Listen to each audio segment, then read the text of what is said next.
Pues me borras, ¿no? No. Hola, bienvenidos, bienvenidas. Hola a todas las personas que nos acompañan en este segundo fin de semana del festejo por el Día Internacional de las Matemáticas. Muchas gracias por estar con nosotros. El día de hoy tenemos muchas actividades. El día de hoy tenemos 3 bloques pequeños de 20 minutos. Entonces, por favor, acompáñenos. Recuerden que este es un proyecto en colaboración con el Instituto de Matemáticas y el Centro de Ciencias Matemáticas de la UNAM, ambos de la UNAM, con sus respectivas áreas de divulgación. Recuerden que hay muchísimas cosas que hacer, hay muchísima oferta en todo esto del festejo por el Día Internacional de las Matemáticas. Y para empezar, pues tenemos astronomía y matemáticas con un personaje, un astrónomo. Él es Javier Ballesteros. Él actualmente trabaja en el Instituto de Radioastronomía y Astrofísica de la UNAM en Morelia. Y bueno, voy a ser muy breve con él porque tiene una trayectoria muy larga. Es un personaje verdaderamente feliz, es un astrónomo muy feliz, siempre lo he visto contento al buen Javier. Y él estudió la licenciatura en física y después hizo su maestría y su doctorado en astronomía. Cabe resaltar que él se encarga de estudiar la formación estelar, o sea, él es un personaje que se encarga del estudio, de ver cómo es que se generan las estrellas, como nuestro Sol. Ya después podremos platicar con él. No se queden porque esto está dividido en 2 partes. Primero vamos a ver una presentación que tenemos con él y después lo tenemos aquí en vivo.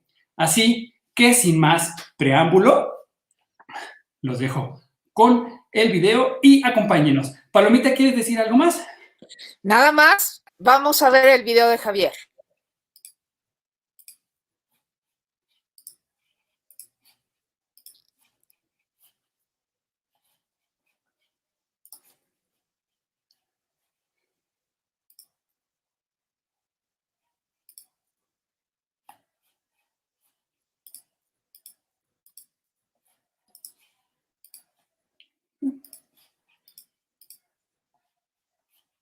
¿Qué tal? Soy Javier Ballesteros Paredes, soy investigador del Instituto de Radioastronomía y Astrofísica de la UNAM y bueno, pues en esta ocasión me pidieron que hablara de las matemáticas en la astronomía. Cuando me dijeron esto, me quedé frío, ¿no? Porque decir matemáticas y astronomía, bueno, no hay astronomía sin matemáticas. Básicamente, las matemáticas están en todas las áreas de la astronomía. Entonces, un poco sentí como que me pidieran una plática como hablar del nitrógeno en la atmósfera, pues 80% de la atmósfera es nitrógeno, entonces decir nitrógeno y atmósfera es un poco lo mismo. Y en ese sentido, por cierto, les aclaro a aquellos que les gusta inflar sus llantas con nitrógeno, que lo que están haciendo es inflarlas con aire. Básicamente, cuando uno infla con aire, infla con nitrógeno, porque el 80% de la atmósfera es nitrógeno. Pero también es como decir el agua y la vida, pues la verdad es que no hay vida sin agua, ¿no? O como decir, por ejemplo, la pelota y el fútbol, pues la verdad es que el fútbol sin pelota, pues no es fútbol, ¿no? Entonces, bueno, pues me pidieron que hablara de las matemáticas en la astronomía, entonces tengo que hablar un poco de todo, ¿no? En un tiempo muy cortito, pero haremos el intento.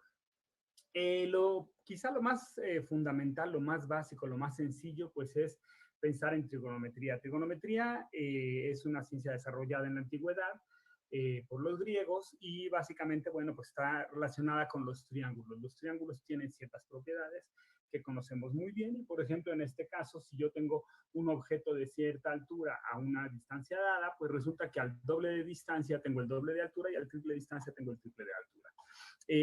Hay proporciones muy bien conocidas con los triángulos, esta es solo una de ellas, hay muchas más, pero gracias a estas propiedades de los triángulos, por ejemplo, una de las primeras cosas que se hicieron relacionadas con la astronomía fue medir el tamaño de la Tierra, la curvatura de la Tierra. Y esto lo hizo Eratóstenes hace 2200 años, más o menos, y básicamente lo que él se dio cuenta es que, bueno, pues había un cierto día del año en el cual en Siena, en la ciudad de Egipto de Siena, había un pozo donde en cierto día del año, pues el sol no proyectaba ninguna sombra, es decir, estaba perfectamente en el cenit a una hora dada. Y entonces, lo que hizo este matemático griego fue irse unos 400 kilómetros al norte, a la ciudad de Alejandría, y en el mismo día en el que él sabía que el Pozo de Siena no iba a tener sombra, midió la sombra sobre una columna que había por ahí. Y entonces, usando precisamente las propiedades de los triángulos, fue capaz de medir, y conociendo esta distancia entre Siena y Alejandría, fue capaz de medir aproximadamente el tamaño del rayo de la Tierra, ¿no? También usando trigonometría, pues, y las propiedades de los triángulos, pues nos podemos dar cuenta que hay estrellas más cerca que otras. Por ejemplo, las estrellas más cercanas, pues, describen ángulos mayores que las estrellas más lejanas. Precisamente un poco como lo que sucede cuando tenemos un objeto cercano, ¿no? Y lo vemos con un ojo o con otro. Si yo pongo mi dedo y lo veo con un ojo o con el otro, esto, en la posición del ojo respecto a las cosas lejanas, cambia aparentemente. Y mientras más lejos está el objeto, este cambio es más sutil, más difícil de encontrar, de medir. Pero esto nos permite determinar distancias a las estrellas. La primera distancia que se midió de manera relativa fue precisamente la distancia al Sol, y lo hicieron los griegos precisamente hace 2000 años o más. Lo que hicieron ellos fue decir, bueno, vamos a ver la Luna cuando esté en cuarto creciente o cuarto menguante, es decir, cuando esté en la mitad de la cara iluminada. Y si me imagino que la Luna está en esta posición, el Sol está en su posición a cierta distancia, y yo soy capaz de medir el ángulo entre la posición de la Luna y la posición del Sol, entonces puedo inferir a qué distancia está el Sol respecto a la Luna.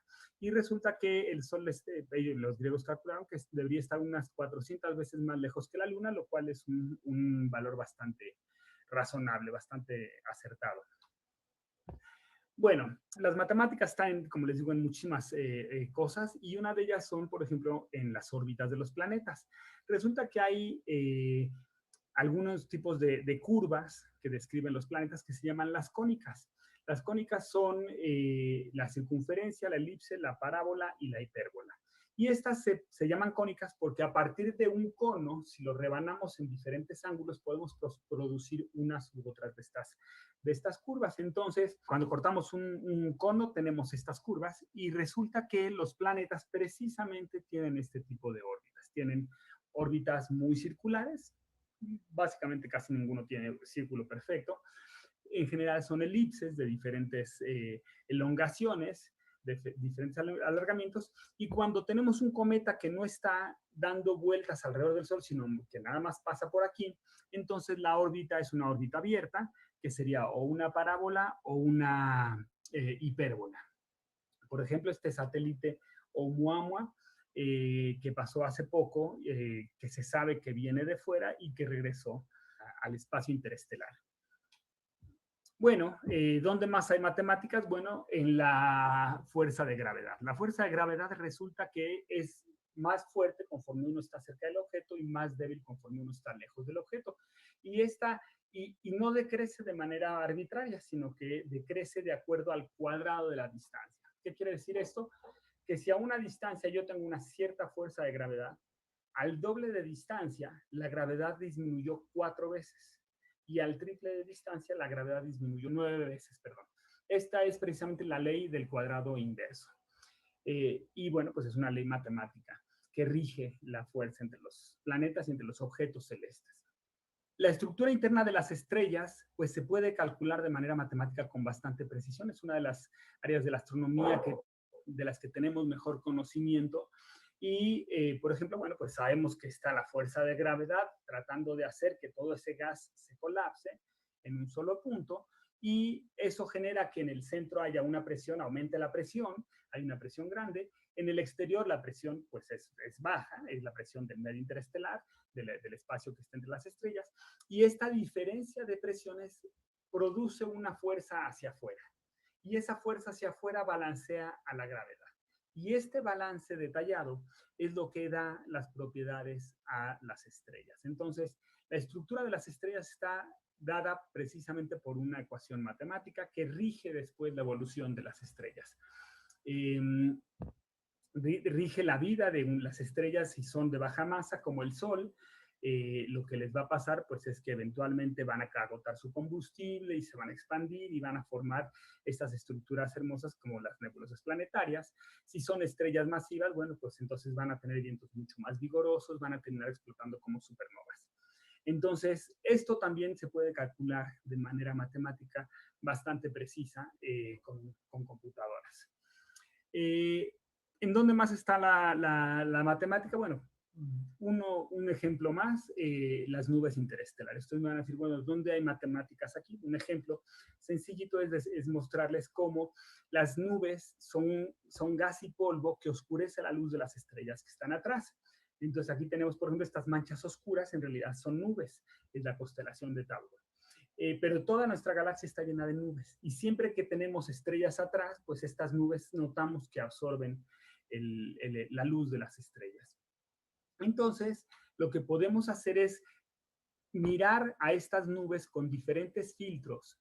¿Por qué? Porque con un filtro azul, por ejemplo, las nubes absorben mucho el azul y sin embargo el rojo lo absorben mucho menos y el infrarrojo mucho menos. Entonces, conforme vemos con diferentes filtros, desde el azul, el amarillo, el infrarrojo muy cercano, el infrarrojo cercano, estos dos de aquí, entonces podemos nosotros contar cuántas estrellas tenemos en cada uno de los casos y entonces podemos inferir cuál es la estructura de esta nube a partir del conteo de estrellas que tengo yo oscurecidas y que con diferentes filtros puedo llegar a ver. Otra manera de visualizar que hay matemáticas en la astronomía es, por ejemplo, en las órbitas de las estrellas, ¿no? Sabemos que nuestra Vía Láctea es una galaxia espiral, como este dibujo que está aquí, y recientemente hemos podido determinar la velocidad y la posición con muy buena precisión de algo así como 2.000 millones de estrellas, poquito menos, alrededor del Sol. Y esa es esta manchita que va avanzando en el tiempo en esta animación. Y entonces lo que podemos ver es que lo que originalmente es una pelotita muy chiquita alrededor de la posición del Sol, termina desparramándose alrededor de toda la galaxia como si fuera una parvada de pájaros. Aquí está empezando esa parvada de pájaros y se ve cómo se desparrama toda. Y esto se puede hacer con cálculos matemáticos muy precisos usando supercomputadoras, porque claro, los cálculos son muy, muy complicados, muy complejos, pero no deja de ser matemáticas esto. Bueno, regresando a esta figura, pero ahora para otro caso, el brillo de las estrellas. El brillo de las estrellas también sigue una ley inversa cuadrada, es decir, un foco, si yo estoy cerca de un foco lo veo más brillante y si me alejo, pues el flujo que recibo de ese foco es mucho más pequeñito. Entonces, también es una ley inversa, es decir, al doble de distancia yo recibo 4 veces menos flujo y al triple de distancia recibo 9 veces menos flujo. Y así paulatinamente, ¿no? Sucesivamente. Y entonces este hecho me podría permitir determinar la estructura de cualquier cosa que tenga luz, que emita luz. Por ejemplo, si yo veo una ciudad de noche, como es el caso de Morelia, desde alguna montaña, y supongo que todos los focos de la ciudad tienen el mismo brillo, y si no lo tienen, bueno, que al menos conozco qué brillo tiene cada foco. En el caso del alumbrado público, más o menos todos los focos tienen brillo similar. Me puedo dar cuenta que los focos menos brillantes son los que están más lejos y los más brillantes están más cerca.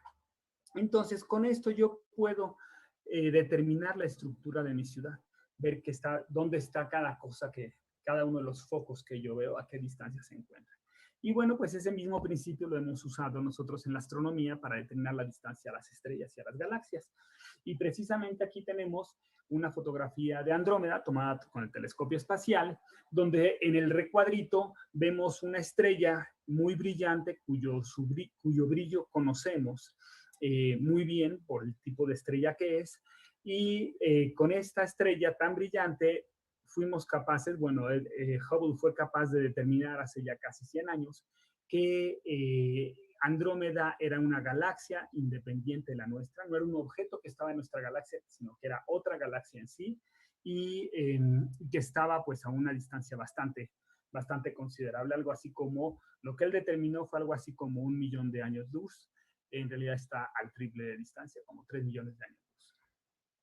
Bueno, y con este principio precisamente de ver objetos débiles o brillantes, pero si sabemos su flujo intrínseco, entonces podemos determinar la distancia a muchos otros objetos, a muchas otras galaxias que pueden estar lejísimos. Otra manera también de ver las matemáticas en la astronomía es también un hecho descubierto por Hubble también hace 100 años, y es que las galaxias se alejan de nosotros y se alejan más rápido conforme más lejos están. Entonces, estas flechitas son precisamente ese movimiento aproximado de las galaxias que nos habla de que con el tiempo nuestro universo se ha ido expandiendo.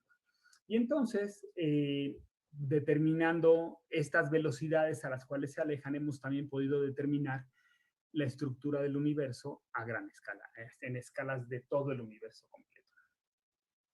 Entonces, como pueden ustedes darse cuenta, las matemáticas están en toda la astronomía. No hay un área, creo yo, donde pueda yo decir, quiero estudiar astronomía y no tener que hacer matemáticas. Eso no existe. Y bueno, pues son la herramienta fundamental, es parte fundamental de la vida del astrónomo, las matemáticas. Muchas gracias.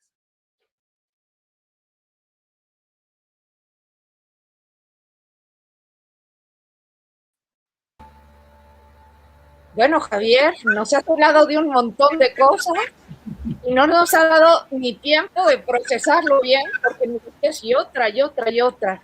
Entonces, es maravilloso escuchar todo esto y además saber, bueno, que están las matemáticas y la astronomía tan ligadas, ¿no? Sí, la verdad es que en general la física en general está íntimamente relacionada con las matemáticas, ¿no? Yo creo que no se puede hacer ni física y por supuesto ninguna rama de la física, como por ejemplo la astronomía, sin matemáticas, ¿no? Claro. Bueno, esto ha sido súper vertiginoso, pero de entrada es bonito porque el tema de este año para celebrar el Día Internacional de las Matemáticas es, pues, cómo las matemáticas ayudan a contribuir con un mundo mejor. Y entonces, pues, queda perfecto el tema de tu charla, ¿no? Cómo las matemáticas como herramienta están ahí con la astronomía, ¿no? Nos permiten entender el universo, ¿no? Nos permiten entender cómo se forman las estrellas, cómo funcionan las galaxias, cómo es la estructura del universo, ¿no? Y bueno, pues con cierto grado de especulación también, qué hay, cómo empezó el universo, cómo podría terminar, etcétera, ¿no? Entonces, sí, definitivamente es fundamental. Las matemáticas son fundamentales en todo esto. Claro, y qué gusto. Y finalmente yo creo que estas preguntas son varias de las cosas que a todos nos inquietan mucho, ¿no? ¿Cómo empezó todo y hasta dónde está el universo? O sea, son estas cosas que yo no sé por qué, pero causan fascinación, ¿no? Claro.